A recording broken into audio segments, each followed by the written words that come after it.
ಜನಾಂಗದ ಒಂದು ಧ್ರುವತಾರೆ ದೇಹಾಂತ್ಯ ಆಗಿದೆ.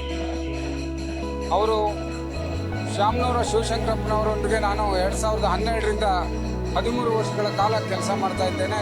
ಕಾರ್ಯದರ್ಶಿಯಾಗಿ, ಈಗ ರಾಜ್ಯ ಪ್ರಧಾನ ಕಾರ್ಯದರ್ಶಿಯಾಗಿ ನಾನು ಕೆಲಸ ಮಾಡ್ತಾ ಇದ್ದೇನೆ. ಅವರು ವೀರಶೈವ ಲಿಂಗಾಯತ ಮಹಾಸಭಾದಲ್ಲಿ ತೆಗೆದುಕೊಂಡಂಥ ನಿರ್ಣಯ ಯಾವಾಗ ಪ್ರತ್ಯೇಕವಾದ ಶುರುವಾಯಿತು, ವೀರಶೈವ ಲಿಂಗಾಯತರೆಲ್ಲ ಒಂದೇ ಅಂತಕ್ಕಂಥ ಮಹಾಸಭಾದ ವಾದವನ್ನು ಎತ್ತಿ ಹಿಡಿದಂಥವರು. ಹಾಗೆ ಸರ್ಕಾರ, ಅವರದೇ ಪಕ್ಷದ ಸರ್ಕಾರ ಇದ್ದಾಗ ವೀರಶೈವ ಲಿಂಗಾಯತರಿಗೆ ಆದಂಥ ಅನ್ಯಾಯವನ್ನು ಖಂಡಿಸಿದಂಥ ಮೇರು ವ್ಯಕ್ತಿತ್ವ ಇರ್ತಕ್ಕಂಥ, ಸಮಾಜ ಫಸ್ಟ್ ಬೇರೆ ಎಲ್ಲ ನೆಕ್ಸ್ಟ್ ಅಂತಕ್ಕಂಥ ಕೊನೆಗಳಿಗೆವರೆಗೂ ಬದುಕಿ ಬಾಳ್ದಂಥವರು. ವ್ಯಾಪಾರಿಕವಾಗಲಿ, ವಿದ್ಯಾಭ್ಯಾಸ ದೃಷ್ಟಿಯಿಂದ ಆಗಲಿ ಅವರು ಇಡೀ ನಾಡಿಗೆ ಕೊಟ್ಟಿರ್ತಕ್ಕಂಥ ಅದಮ್ಯವಾದಂಥ ಒಂದು ಗುಣ ಏನಿದೆ ಅದು ಮರೆಯಲಾಗತಕ್ಕಂಥದ್ದು.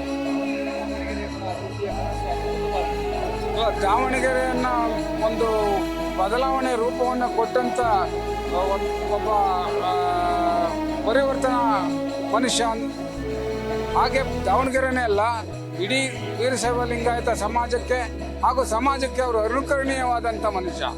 ಬರೀ ವೀರಶೈವ ಲಿಂಗಾಯತರೇ ಅಲ್ಲ, ಪರಧರ್ಮ ಸಹಿಷ್ಣುತೆ ಮತ್ತು ಎಲ್ಲ ಸಮಾಜದ ಸಾಧು ಸಂತರನ್ನು ಕಂಡ್ರೆ ಅತ್ಯಂತ ಗೌರವವಾಗಿ, ವಿನಯವಾಗಿ, ಯಾರಾದರೂ ಇಷ್ಟು ಸಂಪತ್ತು, ಇಷ್ಟು ಹೆಸರು, ಇಷ್ಟು ಶಕ್ತಿ ಇರ್ತಕ್ಕಂಥ ಒಬ್ಬ ಮನುಷ್ಯ ವಿನೀತವಾಗಿ ವಿನಯದಿಂದ ನಡ್ಕೊಂತಾರೆ. ವಿನಯದ ಸಾಕಾರ ಮೂರ್ತಿ ಅಂದರೆ ಶಾಮನೂರು ಶಿವಶಂಕರ. ನಾನು ನನ್ನ ಒಡನಾಟದ ಬಗ್ಗೆ ಹೇಳಬೇಕಂದ್ರೆ, ನಾನು ಅತ್ಯಂತ ಕಿರಿಯ, ಅವರಿಗೆ ವಯಸ್ಸಿನಲ್ಲಿ ಕೂಡ ಮತ್ತು ಬೇರೆ ಎಲ್ಲ ರಂಗದಲ್ಲೂ ಕೂಡ ನಾನು ಅತ್ಯಂತ ಕಿರಿಯ. ಆದರೆ ಯಾವತ್ತೂ ನನ್ನನ್ನು ಅವರು ಕಿರಿಯ ಆಗ್ತಾ ನೋಡಲಿಲ್ಲ. ನನ್ನ ಮಾತಿಗೆ ಅವರು ಅಷ್ಟೇ ಗೌರವವನ್ನು ಕೊಟ್ಟು ನನಗೆ ತಿಳಿ ಹೇಳ್ತಾ ಇದ್ರು. ನನಗೆ ನನ್ನಂಥ ಸಾಕಷ್ಟು ಜನ ಕಾರ್ಯಕರ್ತರನ್ನು ವೀರಶೈವ ಲಿಂಗಾಯತ ಮಹಾಸಭೆಯಲ್ಲಿ ನಾವು ಮುಂದೆ ಹೇಗೆ ನಡಿಬೇಕು ಅಂತಕ್ಕಂಥದ್ದನ್ನು ಅವರು ನಮಗೆಲ್ಲ ಕಳಿಸ್ಕೊಟ್ಟೋಗಿದ್ದಾರೆ.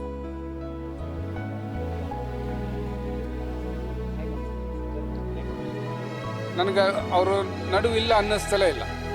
ಯಾಕೆಂದರೆ ಅವ್ರ ಒಡನಾಟ ನಮಗೆ ಅಷ್ಟು ತೃಪ್ತಿಯನ್ನು ಕೊಟ್ಟಿದೆ, ಆ ಒಂದು ಶಕ್ತಿಯನ್ನು ಕೊಟ್ಟಿದೆ.